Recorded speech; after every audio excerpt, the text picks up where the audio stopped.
Call to order the Colerain Township Zoning Commission meeting for Tuesday, July 16th, 2019. It is 6 p.m. If everyone can please stand and join me in the Pledge of Allegiance. Over here. They moved it. I pledge allegiance to the flag of the United States of America and to the republic for which it stands, one nation, under God, indivisible, with liberty and justice for all. Before we move on with roll call, we ask everybody to please silence their electronic devices, and commission members and staff, please make sure your microphones are in the on position. If we could have roll call, please. Mr. Farron? Here. Ms. McMullen? Here. Mrs. Smith? Here. Mr. Westfall? Here. Mr. Grady? Here. Okay, the first item on our agenda is approval of minutes for June the 18th, 2019. First of all, are there any changes or additions that need to be noted?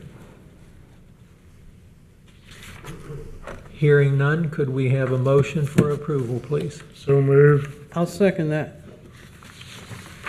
Okay, it's been moved and seconded to approve the minutes for June the 18th, 2019. Could we have a roll call, please? Mr. Farron? Yes. Ms. McMullen? Yes. Mrs. Smith? Yes. Mr. Westfall? Aye. Mr. Grady? Yes. The next item of business is the public address section of the agenda. This is the portion of the agenda where persons in the audience can come forward and address the commission on any topic that is not on the agenda. Is there anyone who wishes to do so? Hearing none, we will move on. Final development plan. Taylor, anything? No, we have none. We have none, okay. Public hearing, case number ZA 2019-04/3067 Harry Lee Lane. It's a zone map amendment from R7 to B2. Does staff have a report, please? Yes, we do. This is a request by applicant Ron Chadha, representing property owner Ganapathy, I hope I pronounced that right, LLC. And as you said, this is a request for a rezoning from R7, which is multifamily residential, to B2, which is general business. We have several types of zoning classifications. Both of these are considered what we call single-letter zoning districts. These are differentiated from plan districts, which I think you see probably more plan districts recently than we have single-letter zoning. Plan districts have a specific development plan that is associated with that rezoning. What we have here tonight is simply a change of zoning classification that is not tied to a development plan. So kind of keep that in mind, that once a property is zoned to that classification, they can pretty much, as long as they follow all of the prescribed zoning requirements, can basically build, develop, and not come back to zoning commission for any further approvals. So that's kind of the difference. This particular property is on Harry Lee Lane, just west of Colerain Avenue. It's on the south side of the street. This is in the Groesbeck area, north of Banning Road, south of Galbraith. It's almost across from where Duke Energy is currently building their service center. This is a zoning map. The property to the east and to the south of the subject property is Zone B2, which is the proposed classification. And then the other two sides are R7, the multifamily residential. This is a little closer view of the site. There's actually two parcels. One is basically an unbuildable strip of land that's at the rear of this property, and both of them are zoned R7, both proposed to go to B2. This is an aerial view. The subject property currently contains a single-family house. This is a little bit unusual. Harry Lee Lane and the surrounding area is all zoned multifamily residential, which allows 2, 3, and 4 family units, even though a lot of Harry Lee Lane is single family. It also requires a certain minimum lot size. I believe it's 14,000 square feet for a duplex. That's the minimum size. Most of the lots, single-family lots on Harry Lee Lane do not meet that minimum. This particular lot is actually oversized, so it would support a 2-family under the current zoning classification. You can see in just to the east is the Goodyear Colerain Tire Center at the corner. There's also the Erie. Let's see, I think I have a better picture. This is looking at the front of the property from Harry Lee Lane. Just to kind of get you familiar, another view of Harry Lee Lane and the subject property. There's a private access drive on this single-family lot that wraps around the back of the tire store and connects to the Erie Pony Keg, and there's also a multi-tenant commercial building that faces Colerain that connects to. Another view, this is looking east down Harry Lee Lane across Colerain Avenue. As part of that development of the Duke Center, it's kind of incidental to this, but there is a proposal to put a traffic signal at this intersection.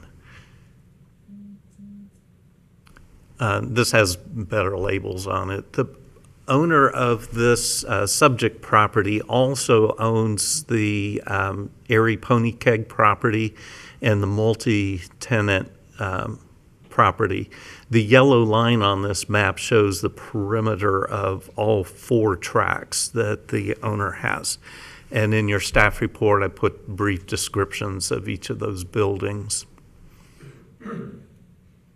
This is a map that the applicant has provided, and it shows the 2 parcels proposed to be redone. There's an area shown on the back of the Erie Pony Keg, and that is really the issue at stake for the applicant, is that they are looking to add on to that particular building.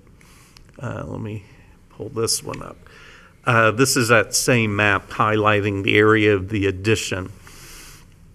Under the B2 zoning, there is a requirement that when a property is adjacent to the rear to a residential zoned property, that the building has to meet the setback that's the same as the rear yard setback within that residential district. R7's rear yard setback is 40 feet. So if the Pony Keg were to build on, they would need to comply with that 40-foot minimum rear yard setback. And the kind of reddish orange dotted line, that represents what would be 40 feet off of the residential property.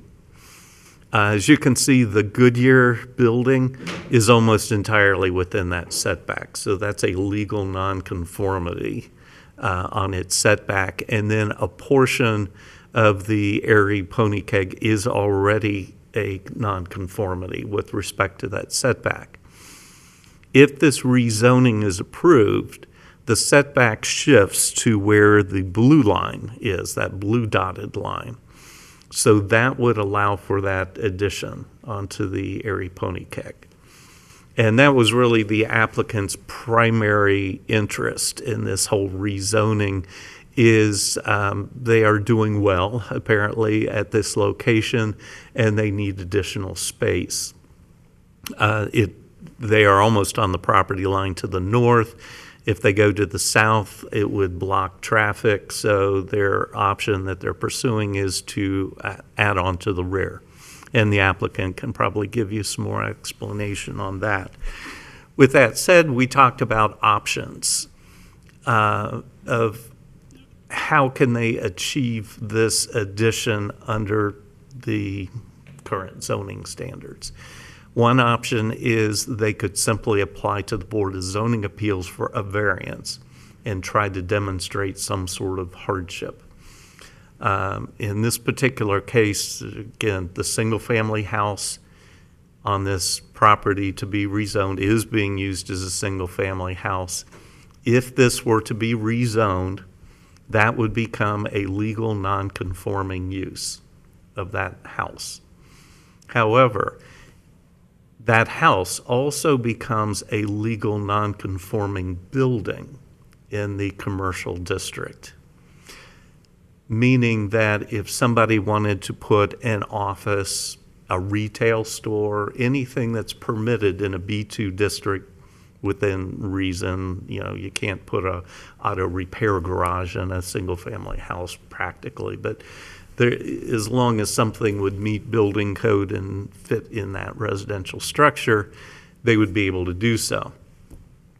The downside of that is that the next single-family house going down the street on Harry Lee Lane, they become non-conformity with respect to the buffer required between commercial and residential. And, it's kind of a domino effect of what goes on with this. Another option is to go with a planned district. And planned district, we tend to want acre minimums to do a planned district. This is, I forget what the fraction of an acre, 0.3, well, the house is 0.36 acres. The area, Pony Keg is what? About 0.3 acres. So it's a fairly small fraction of an acre. If you were to tear that building down and try to rebuild on that site, he would have to conform to front yard setbacks and rear yard setbacks, which would leave virtually no buildable footprint left on this lot. They'd have to meet the 15-foot streetscape buffer in the front, have trees planted, things that we would like to see happen, but it really can't happen on a 0.3 acre lot. We talked about the option of tearing everything down, combining all this lot and doing some sort of a uniform development. And for reasons that I understand for the applicant, they're fine with the building. The multi-tenant commercial building to the south is probably a good income earner for them. They're not motivated to want to do anything with it. There's a cell tower on the property, which I'm sure is an income generator. Even the single-family house would be an income generator. So, unfortunately, we don't have a lot of leverage and motivation to try to go the planned district route, even though that would probably, from a zoning standpoint, bring about probably a better quality development. So I understand the quandary with the owner. This is a picture of the Pony Keg building. It was built in the early 1950s. Probably even from a building code standpoint, it has some issues. We do have somewhat of a concern. Non-conforming buildings can be added onto up to 50% legally. And what they're proposing is less than 50%. But at a certain point, we don't know if we want to encourage a major investment in a non-conforming building. And here we are, we're talking about a building that's not even on the property that's proposed to be rezoned. But it's kind of hard to separate these issues just because we know what the property owner's motive is on this. If this property were rezoned residential, there's no guarantee that the Pony Keg will ever be built onto. There's no guarantee that the house on this property will remain a single-family house or be converted to commercial. So that there's a lot of, I guess I would say, muddy issues related with this particular proposal. Here's a couple street views, just so you can kind of see. The top one is the multi-tenant building on the left, Pony Keg and the tire store, and then across the street is the, I think it's now former, officially, the Colerain Police Substation Fireside Motel. Also, when you walked in the lobby, this is actually fresh. This just came in last week. We've had a study of Colerain Avenue corridor, and we have recommendations from a consultant, and this is how the subject property just happens to fall within that. That study does recognize the value of having those rear access drives. Say if somebody were coming in from Harry Lee Lane, they wouldn't have to go out onto Colerain Avenue to get into the Airy Pony Keg or the multi-tenant building. So that's actually a good thing. But you can also see, and it probably shows up in these aerial or these pictures, there aren't controlled access points in this section of Colerain Avenue. The pavement of the road just kind of drifts off into the pavement of the parking lots without any kind of channelization or direction of traffic. The multi-tenant building, actually, it would be very difficult to turn a car around without having to back into Colerain Avenue if they had several cars there. So this plan recommends that a lot of these large accesses be either eliminated or channelized in a more coordinated fashion. So this is kind of a confusing way of getting to, unfortunately, what we would recommend is denial of this request. This went to Hamilton County Regional Planning Commission. They also recommended denial of the request. Their main concern is they like planned districts where there is a specific plan attached to the rezoning so that they know exactly what you're getting. I think in Colerain we're probably a little more lax on that, but I definitely, in this particular case, have concerns as to what the future is of that single-family house if it is zoned commercial. Probably an interesting, I don't know if I've got a good picture of it. The multi-tenant commercial building is actually, there's a single-family residence that was built in 1916 that's to the back of it, and then it was completely wrapped on the front with a commercial building. Yeah, and so a lot of these buildings on Colerain Avenue have their sort of residential legacy that just gets attached to other things. So it's a difficult request. Normally when a business is wanting to expand and succeed, that we try to provide that support.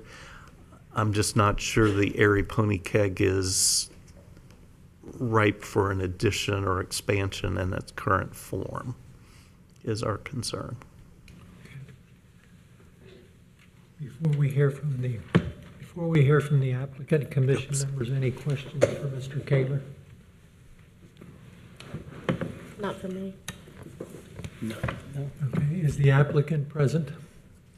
You could come forward, please, and state your name, address, and spell your last name for us, please. My name is Ron Chada. I'm at 4861 Hampton Village Drive, Mason, Ohio, 45040. And my last name is Chada, C-H-A-D-A. Okay, thank you, sir. Go ahead. Can I take my architect help? Come up here. Sure. So you can present better. And your name, sir? It's Bob Bartolt, B-A-R-T-O-L-T. Okay, Address is 555 Carr Street, Cincinnati, Ohio, 45203. okay. In your capacity, sir? I'm the architect. Okay, so whichever one of you wants to speak. Okay. Well, I'll start. First of all, Mr. Kohler did an excellent job explaining the dilemma here. I think it was earlier this month that Mr. Chatta bought the properties, correct? And the Pony Keg is the one that is wanting to be added onto due to several factors, one of which is, well, there's a couple issues. Number one is make it more aesthetic. We're trying to look at the front of the building, see if we can dress it up. But it's obviously it's dated. It's also dated on the inside. It's pretty cramped. I'm not sure if you've been in it recently, but it's got low ceilings. The aisles are not great. It's kind of not conducive to great retail experience.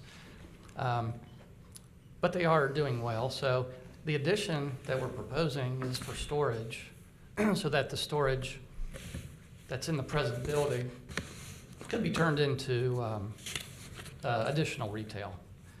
And there's also plans for maybe trying to raise the ceilings and dress up the inside just to make it more of what a modern retail establishment looks like. As Marty mentioned, we've looked at adding on to the front, adding on to the south side, and there's issues with that. The R7 in question at Harry Lee Lane is presently rented, correct?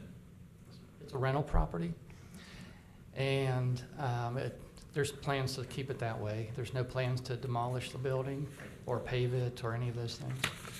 It's strictly to find a way to easily, or the easiest way to add this addition on to the back of the building. And I don't know if there can be caveats attached to the B2, probably not. But once it's a B2, I guess it's a B2, and then people are allowed to do whatever B2 allows them to do to it. So I guess that's the concern that you brought up. Correct. I mean, I know in your case, you have no plans.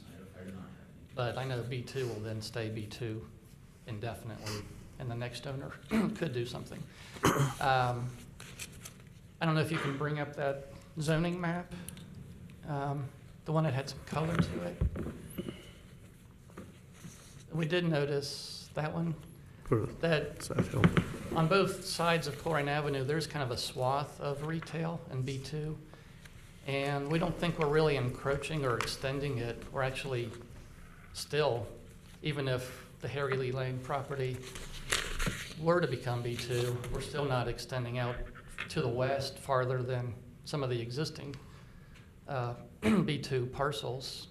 So we thought that might help the situation, but you know, as you go up and down north-south of the Colerain Avenue, there is that kind of path or designation. There's no set distance from Colerain westward what that is, but we felt this isn't really detrimental to the residential area because we're still within that kind of swath of B2 that you see going up and down the page. But in a nutshell, again, as already mentioned, this is truly just to find a way to expand the business, have it grow, be part of the Colerain commercial establishment, if you will. And I guess, you know, as a new business owner, I don't know if, or a new property owner, I don't know if there's anything you want to add to that. I'm good. I do not want. Okay. I'm good with. Okay, anything further, sir? I think that's it. Okay. Commission members, any questions for the applicant? Nope. Okay, at this time, we need a motion to open public hearing to give anybody in the audience a chance to express themselves. So could we have a motion, please? So move. I'll second that. Okay, it's been moved and second to open public hearing. Could we have a roll call, please? Mr. Faring? Yes. Ms. McMullen? Yes. Mrs. Smith? Yes. Mr. Westfall? Aye. Mr. Grody? Yes. On my list here, I see, I think, a name, Michael Malloy. Would you like to come forward and address the commission, sir? And again, if you would state your name, address, and then please spell your last name. My name is Michael Malloy. That's M-E-L-O-Y. I live at 3081 Harry Lee Lane, Okay. the parcel right next to this one. Was any other questions I had to answer? That, Okay, all right. That's all the information, just, I'm glad that you have not decided to tear it down or anything. But I do have some issues that are kind of more personal with me. If it was to become a B2, as you said earlier, and it would never be changed back, and the next owner could do something, anything they wanted with it, I don't want to live next to a business. My property is sacred to me, you know? And this parcel was up for rezoning back in the 90s. And it became a business slash residential, I think, at some point. At least that was the intention of the zoning commission at that point. And we had a huge hearing, and you were long before that, or after this, okay? So, and that didn't really go through, but they decided they were gonna rent the house out, and it's been perfect ever since, and this family that lives in there is just marvelous. My suggestion to you, Mr. Chada, right? Okay, would be that maybe have the grass cut more than once a month, because that's what it is right now. Maybe have your contractor come once a week or once every week and a half, because it's this high. Until I got home today, it was this high in the front yard. And there is a car bumper that's been in the front, the government strip, you know, out by the street, for almost a month now, that was in a wreck, and it's just been sitting there. And that really doesn't do a whole lot for the neighborhood, you know. I'm really against this rezoning without any kind of certain plan. And your extension, I understand your extension to your business is all well and good. And I hope some way you can work that out. But I want that building that is there now on this residential property to stay that way. That's just me, because I live right next door. And I don't want a drive-through or a whatever kind of business right next to me, you know? So that's all I have to say. Okay, Okay, thanks. thank you, sir. Mendo Anensky. If you'd come forward, please, sir. I'm not sure if I pronounced your name correctly, but if you would speak it for us and spell it and your address, please. Mendo Aneski, Mendo, 481 Anderson Ferry Road. We own the property to the north of the property here. And just talking to the gentleman that just spoke up here, looks like it'll be a drive-through. We're already having we own the property where Cahoots Bar is. And this is the first time I'm hearing about a traffic light. When did that ever come up? That came up during the plans that were submitted to ODOT for a new curb cut. Their driveway would come out right opposite of where Harry Lee Lane dead ends. The only issue we've got right now, and unfortunately, where it's right where that B2 is, where the corner of Harry Lee and Colerain right there, where the bar is. We got 5 tenants there. The biggest problem we got, right there on the right-hand side there, where the cars are parked caddy corner. One of the biggest problems we've got today, right there. Oops. Bring that back. Sorry. Right there. I mean, we are right facing that right there. One of the biggest problems I've got right now, and sir, I don't know you, and I hope everything works out. One of the biggest problems I see, especially on Friday nights, is people turning around, and they are coming right back in our parking lot, which is right here where it says site location plan, right there. They're coming back there, and they like to hang around, and come Saturday morning, I see more debris, and Cahoots knows better. They've been trying to clean it up. And then I got people I see them driving around with trucks. I'm picking up mattresses all the freaking time. And I hope we don't make this a runway for more traffic like that. If there's anything else they can do to make it, keep it residential, I think that would be a very good site right now, personally. That's the only concern I've got. Just more of a drive-through and make it more direct shot coming right into our lot. That's my biggest concern. Sir, for Yes. my benefit, would you mind going up and pointing what places you were referring to as yours? Here's the biggest problem we've got. This probably can't go any further, but we got plenty of centers around town. One of the biggest things we have is Hideaway over here, people coming across, and we are just a dump site back here. Right here is the pawn shop, and I'll be daggone if I don't go there every weekend and picking up 3, 4, or 5 mattresses. It's a great hideaway, and my only concern is if you have that drive coming through there, coming around, it just becomes a bigger site for people just to go see and dump. They love back of shopping centers, and they just turn around, dump their trash back there. And like I said, the pawn shop is right next to us there, and there's a little grass area, and daggone if they just don't go back there. And I'm picking up, in a month's time, I probably pick up about 12, 15 mattresses. And then I gotta go to Rumpke. That's my only concern. Okay, thank you, sir. Good luck. There are no other names on the list, but are there other persons in the audience who wish to speak to this topic? If so, please come forward. Seeing none, we need a motion to close the public hearing. So move. I'll second that. We have the roll call, please. Mr. Ferring, Yes. Ms. McMullen, Yes. Mrs. Smith, Yes. Mr. Westfall. Aye. Mr. Grady. Yes. At this time, commission members, having heard the input from staff, from the applicant, and from 2 property owners, are there any questions, comments you have for any of these parties before I ask if someone would care to make a motion?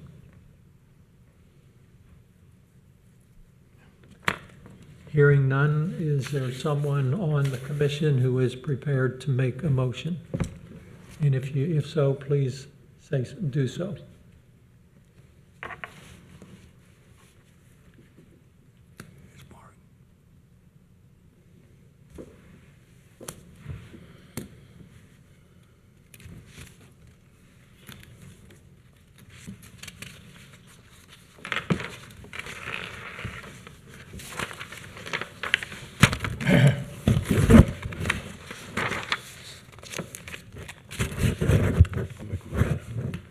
I'll make a motion to deny the zone map amendment for case number ZA 2019-04, 3067 Harry Lee Lane. I'll Okay. second that. Okay. Is there any further discussion regarding the motion that has just been made to deny the rezoning map amendment for this case at hand? Any further discussion? Hearing none, could we have a roll call, please? Mr. Ferring, Yes. Ms. McMullen, Yes. Mrs. Smith, Yes. Mr. Westfall. Aye. Mr. Grady. Yes, the motion carries. Okay, moving on with the rest of the agenda. Mr. Kaler, for items 6 through 10. No, we do not. We do know that we do have at least 2 applications for your next meeting. Okay, for the August meeting, Yes. okay. Any further comments or anything from staff? Commission members, any comments or anything that you'd like to add for the benefit of the commission? Hearing none, could we have a motion to adjourn? So move. I'll second that. Okay. All in favor signify by saying aye. Aye. We are adjourned. The meeting has ended. It is 6:34, 6:35, somewhere around in there. Commission members, at this time, the microphone's off.